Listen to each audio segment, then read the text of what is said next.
Hello everybody, my name is Pravus, and welcome to the video.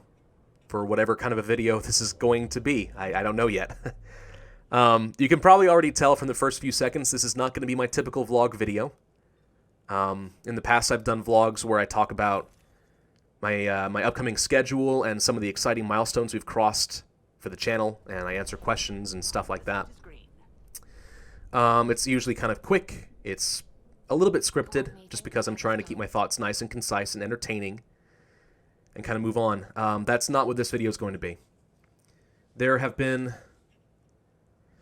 some really heavy and kind of upsetting developments in my life in the last few days that I need to kind of process and talk about out loud. And for reasons I'll talk about later, I'm doing it on YouTube because I think it could actually be kind of a healthy exercise for me. Even though some people might think that's inadvisable, I'm going to try anyway. So, yeah, if you're here to be entertained, this is not going to be entertaining, and I would recommend you go ahead and click away. But if you want to listen to something that may be more kind of authentically me, and have kind of a real moment, not with Pravus, the character, but more just kind of me, the creator, then I guess thank you for listening. I'm not really sure why, but thank you anyway. No face cam in this video for, I think, obvious reasons. You'll understand more later. I'm really just not up to it. So in the meantime, I guess, enjoy the Mass Effect Andromeda footage that I recorded using my new capture card. And thank you to those of you who supported me on Patreon, because that funding is what got me that card. So planning on using that a lot in the future. Anyway, this is going to be kind of more of a stream of consciousness rambling thing. I'm just going to kind of talk. And I don't know if it's necessarily going to have a point or it's going to be well organized. It's just going to be what it's going to be. So what's been going on? Well, a few days ago, something really scary happened with someone who's very close to me that I have known for a while, that I care a lot about.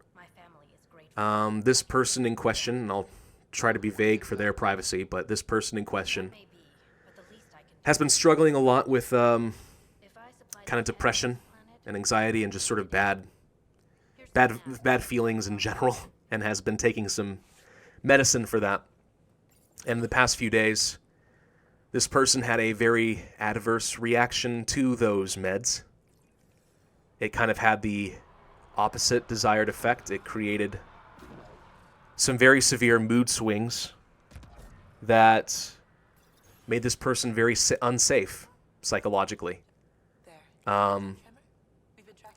A few days ago, it got to the point where this person deliberately overdosed those meds and mixed it with alcohol, just in sort of a feeling, in an attempt to hurt, but possibly to die. And I kind of had to be a first responder to all of that and try to help, but I got to witness firsthand the aftermath of that kind of level of despair and self-harm and sort of a desire just not to exist anymore. So you're going to find, if you watch my EU4 series, you're going to find that I was getting interrupted by phone calls a lot during that time in several of the videos. This is sort of when I was finding out about all of this, and this was all sort of happening, and I was just sort of processing in the moment. You may say, why on earth were you recording? Why were you still going back? I think it kind of hadn't sunk in yet. And maybe as sort of a method of defense, I was just trying to maintain some sense of normalcy, you know, just kind of take it on like, okay, all right, I hear what's going on. You know, what can I do? All right, let me know if anything changes, and then just kind of moved on with my life, trying to maintain some sense of normalcy, some sense of control in that moment. And by the time I get to Friday's video, I had found out just how severe it really was. And you'll find that I'm very distracted, and I'll say as much in the video. But that's sort of when a lot of this stuff was going on. Yeah, someone who matters a lot to me, who I have cared about for a long time, tried to die. And it was really, really scary. I don't want to be one of those people who I don't want to be one of those people who, when something really bad happens in someone else's life, then makes it all about them. I don't want to be one of those people, and I hope that you don't interpret it that way. I'm fully aware that this person is going through something much harder than I think I could ever really understand. Not really. But for privacy reasons, I can't really go into any detail beyond this. I'm trying to be ambiguous, just, as far as what the relationship is, male or female, exactly what happened. Beyond that, I can't go into more detail for that person's privacy, and I want to be respectful of that. But I say this because I want to give you some context as to kind of what's been going on and why I am where I am, if that makes any sense at all. I don't know. So I am going to be talking about me in this video and kind of how I'm processing this and what it's made me think about. And I don't want to sound self-centered, but that's all I'm really qualified to talk about. I can't really talk on someone else's behalf, And I'm not a doctor. I'm not really qualified to explain what's going on and why this should matter and what the warning signs are and how you should, if you are feeling this way, then you should do this and this. I'm not really qualified to do that. So I can only really talk about myself and how this is messing with me. So that's kind of what I'm going to do. But that's sort of the context of what's going on. And I've been going back and forth to the hospital to visit this person in protective care for a while now, and surrounded by people who are all kind of in the same boat. And it has a tendency to make you think, you witness something like this firsthand, and it's amazing really how quickly something can make you rethink kind of your entire life and a lot of the priorities you've had, and really question who you are and why you do the things you do. And that's sort of what's happening to me right now. It's amazing how quickly that can happen. Just one event, but that's what's going on. So I'm going to talk about that a little bit right now. And I'm just going to kind of ramble. I'm not going to edit this video at all because I think I need to be authentic here. We kind of live in this society where culturally men aren't really expected or allowed to express themselves emotionally over things like this. I know that I certainly have felt that way. I've certainly contributed to that. I can't say that I've been always that compassionate with very emotional men. It just kind of gets conditioned into you. I don't know why. I don't know if that's just because of a pack mentality. You want to be the alpha male. You don't want to be the weak one in the pack. Same reason that dogs don't want to ever show vulnerability to each other. I don't know if it's that. I don't know if it's just because, femininity is, that's a hard word to say. Femininity is usually associated with feelings and emotions and stuff like that. So therefore, masculinity has to be the opposite. It has to be very stoic. So you're more manly if you don't show emotion. I don't know what it is. But I don't think that that's right, at least not in moments like this. There are definitely times when being overly emotional over little things is just like, come on, don't. But I don't think this is one of those moments. I think you might agree that out of something like this, it is okay to be emotional, to feel vulnerable and scared. And if society doesn't get that, then you know what? Screw society, because that's wrong, I think. And the truth is, right now, out of all of this, I was and continue to be very, very scared. And I've been trying to think through why, Why does this scare me so much? And I think there's a lot of reasons. I'm going to kind of try to toy with a little bit, understand a little bit more about myself in all of this. Maybe you'll understand me a little bit better. I don't know.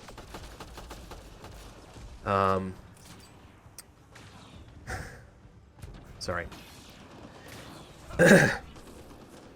So, if you've been watching this channel, I think you know that I'm a person who plays a lot of strategy games. I'm very analytical.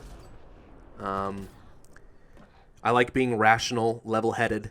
I like to be strategic in my thinking. I like to understand why things work so that I can be predictive and make good decisions whether that be in a game or even just in real life. I think you can infer from the type of games that I play and stuff and the personality I've expressed that that's the kind of person I am. I like to have control. I like to know that I'm in control and have some sense of what's coming in the future, because that also gives me a sense of security and control.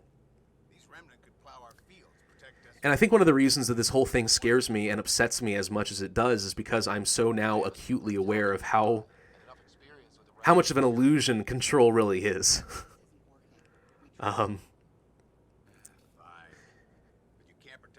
It's a moment where I couldn't have seen this coming. There were warning signs and I couldn't have known. I didn't know because how could I think like that, you know? It's one of those things where it's supposed to be foreign to you. Those kind of thoughts are not supposed to be normal. That's not something that should compute with me. So it didn't. So I didn't see any of this coming. But even if I had, there would have been nothing I really could have done. I couldn't have stopped anything, you know? It's a moment of intense helplessness.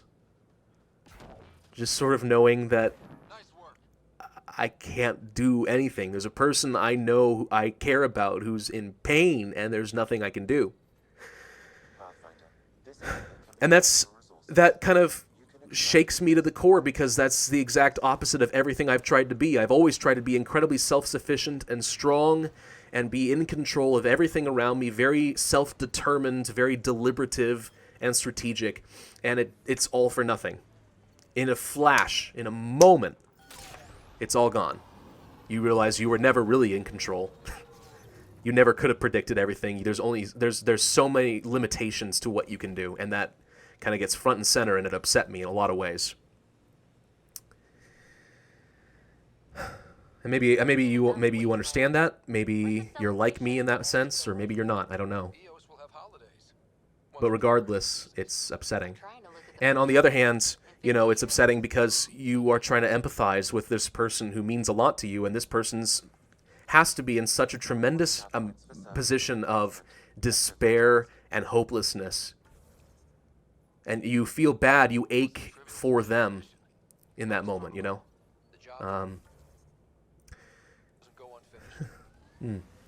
Excuse me. This person in particular, I think, has described to me in the days that have followed a mentality that I think a lot of people in that position probably do feel to some extent. A feeling that this person is an emotional burden on everyone around, you know, that this person only can take and never is strong enough to give, that this person only can ever do anything wrong, that this person is a burden on the people that this person cares about, myself included, for that matter. And I guess, on one hand, while it still doesn't, it's not true, right? It doesn't make sense. I think that if people genuinely love you, I think that they'll be the first to say, no, this is not a burden at all. I care about you, and I want you to be okay, and I want to help because I care, because it's genuinely loving. Love is sacrificial. And I don't think twice about it, because that's what it is, right? Well, I think I can see a small pattern of logic, though, where if you genuinely believe all of that, if you genuinely believe that you are only burdensome, that you only can take, that you only can hinder other people, that you never give, that you never do things right, there's a certain logical sense where you might come to the conclusion that everyone around you would be better off if you weren't around. You may free them from a burden. Maybe that's even a loving thing to do, you know? But I don't think that's the truth. I don't. Again, as somebody who loves other people, I know that, like, for example, if my wife were to have some trouble, in a heartbeat, I would be there to take care of her. And I wouldn't think twice about a burden. Why would I, you know? She's my wife. And it's the same with a lot of other relationships. It's true with family. It's true with some really close friends. But in the moment, maybe it's because just years of despair, or maybe it's because depression, you know, the chemicals in your brain can literally hamper you from seeing this truth. You know, there's a disconnect from reality that's scary, but you can genuinely believe something that's so objectively false. And I guess in that moment, if you were to assume that to be true, I can see why they would come to that conclusion, but it's just not the truth. I know it's not. So you empathize with that because it's so hopeless, you know? This feeling that nothing will ever get better, that you'll always continue to be a failure, that everything maybe in your life that's been happy won't happen again. You can rationalize away, well, it was fine in those circumstances, but that's not going to be later. And that everyone around you says that they care, but they don't really understand what they're saying because they don't really know what's going on in your head, you know? And that is so empty and sad that I can't help but feel upset for that person because I care, you know? So between that loss of control and then just the feeling of sadness on behalf of someone that I would care about, I'm not okay right now, you know? And it's kind of made me think through a lot of what's important in my life. The relationships that I really want to be okay, that I wish were deep enough that I could have seen this stuff coming, that maybe, well, I wasn't really going to go into this, but maybe I should. Maybe there's another part of this that upsets me because there's a part of me that wonders if I could come to the same conclusion. My wife thinks that maybe I am depressed and have been for a while. Actually, not necessarily depression. I can't remember the exact medical term for what she was talking about. It's like dysteria or I don't remember what it's called. It's basically a very mild form of depression that lasts for years, and you can function through it, but it's so long lasting that people often will mistake it for just a personality trait. They think it's been so long that it's just sort of normal. That's just who they are. That's part of their identity. They don't think of it as any sort of medical condition. My wife suspects that maybe I have something like that because for as long as I can really remember, I don't really have an interest in many things. I'm always kind of emotionally in the same place. A lot of people are on a roller coaster. I'm just always flatlined. You know, I'm never really sad. I'm never really happy. The last time I remember being happy was really on my wedding day. That was the day I was genuinely happy, and that was the first time in many years. You know. So my wife thinks that I have something like that. I'm not sure if that's true, but then again, I think it is part of my personality. But then again, if it's one of those things where you would think it's part of your personality, I guess I wouldn't know, would I? So it's kind of a sucky situation there. But she thinks that maybe there's something like that going on. And whether it is true or not, I can't help but see some parallels in my life and my emotional state, or lack thereof, I suppose, that I guess it would just take one really, really bad day to maybe start pushing me over the edge in that way, you know? And where exactly this all comes from, I don't know. I've got some theories, I suppose, to explain why it would have developed as a personality trait. I guess I can talk about that kind of briefly, I guess. I'm the kind of person, when I was a kid, I got in trouble a lot. I was kind of a brat, and I was kind of a bully. I kind of had a very strong personality, a very strong-willed child. And when I got in trouble, I had a tendency to fight and be defiant with my parents, which of course made things worse, you know? I mean, when you're in trouble legitimately for doing something wrong and then your response is to defy and say, no, you're not going to punish me, well, that doesn't tend to work out well for you. That tends to get you even more punishment, right? That was me, growing up. And I got in trouble a lot, all the time. And there kind of came this moment, I think, in my life, I don't remember exactly what it was, that around the time I was 11 or 12, something just sort of snapped. And I sort of made the connection, my emotions sort of have a tendency to only get me in trouble. Therefore, if emotions only make things worse, then emotions are bad and should be eliminated.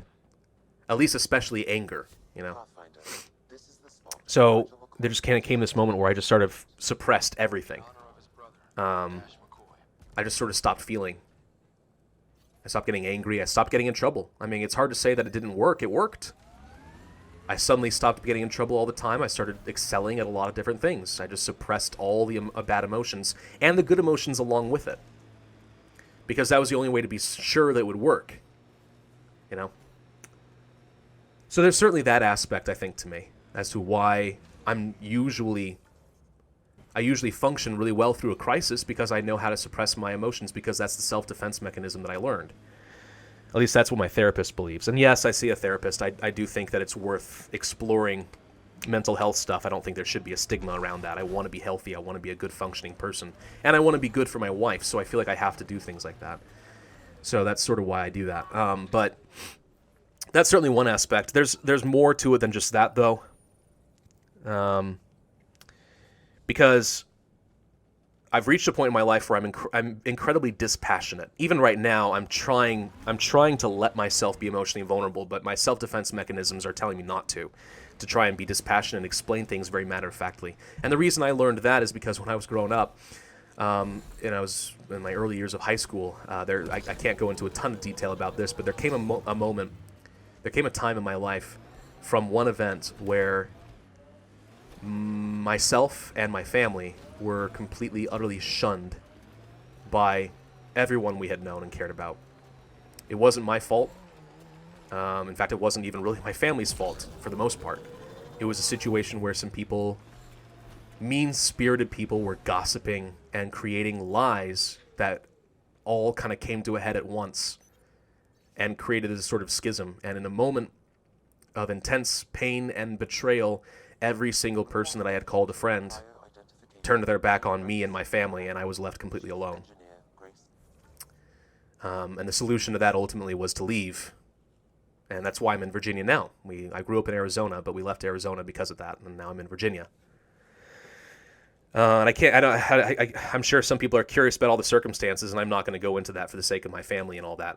But there's the result of that is basically I learned that I could be betrayed at any moment by anyone for any reason at any time. There's just no reason to trust people or really be vulnerable with people, you know?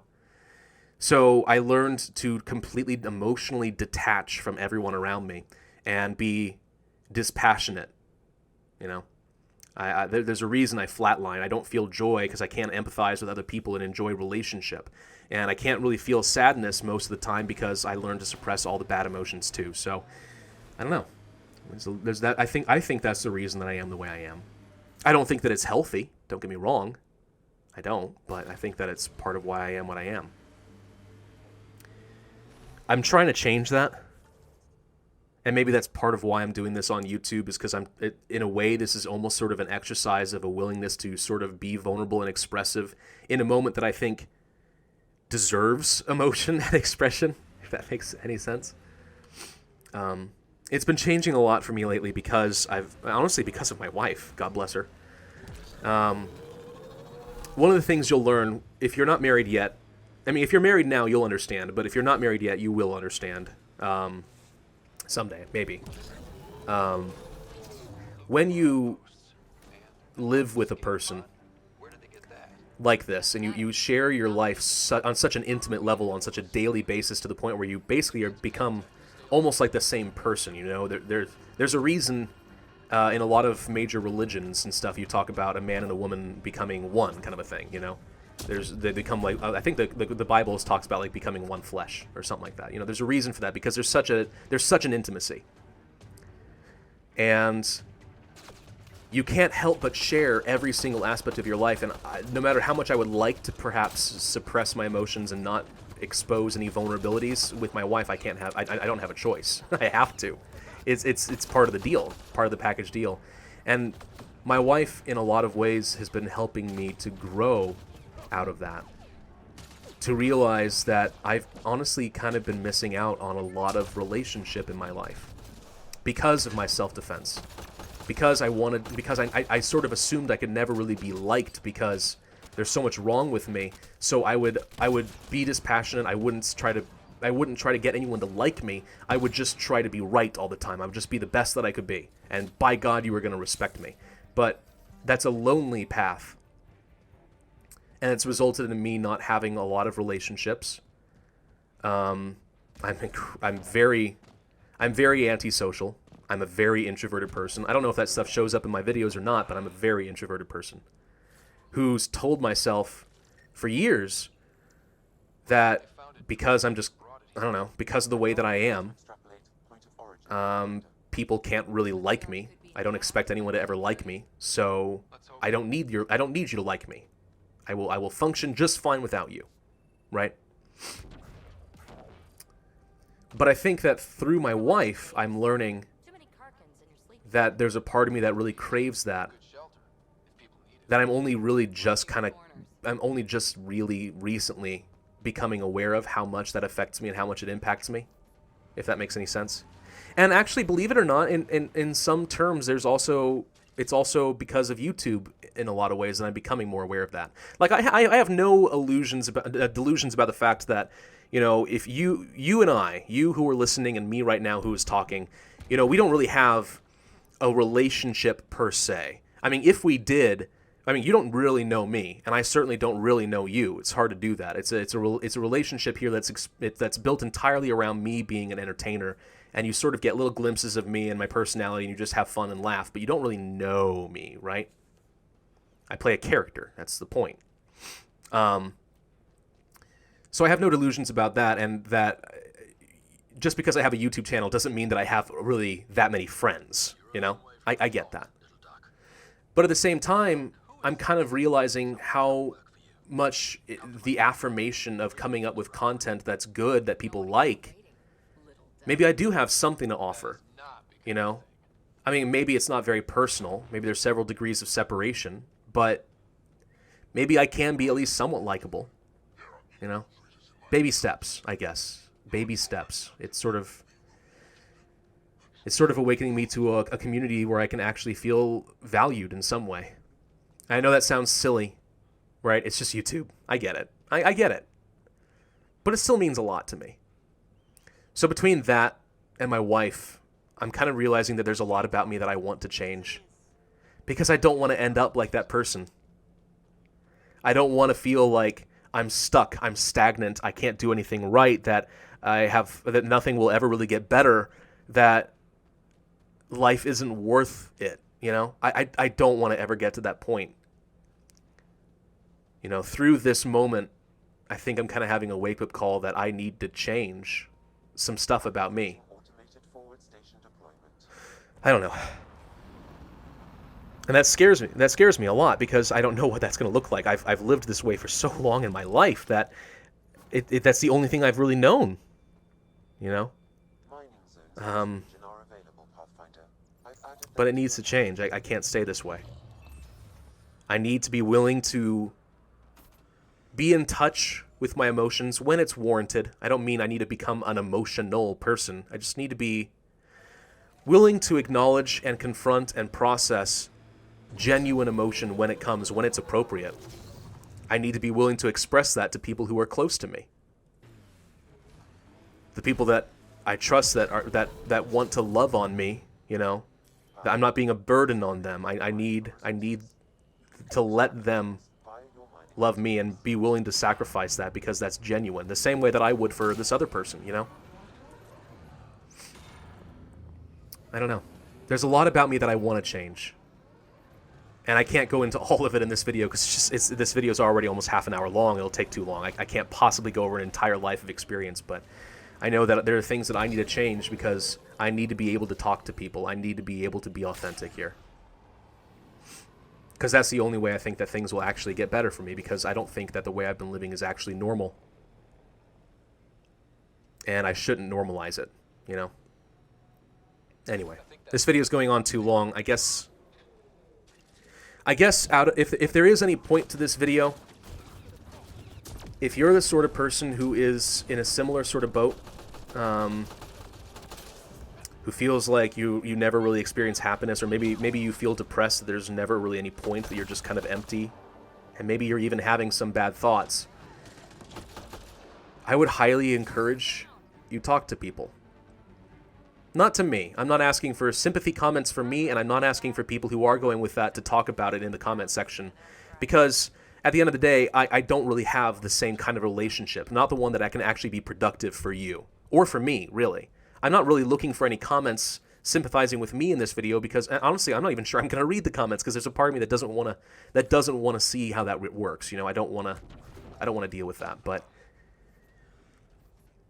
if you're going through that stuff, I don't think it's normal. I don't think it has to be that way. And I think that all of us have people who do genuinely care, and we're not being a burden on them. We need to be willing to be honest. I'm not asking for anyone to be overly emotional, vulnerable with people that they can't trust, or, you know, I'm not asking for anything like that. I'm just saying being honest with ourselves is probably the first step.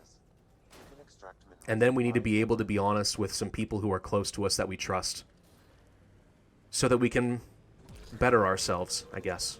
And if you're struggling with that kind of stuff, you know, I would highly encourage you to talk to someone.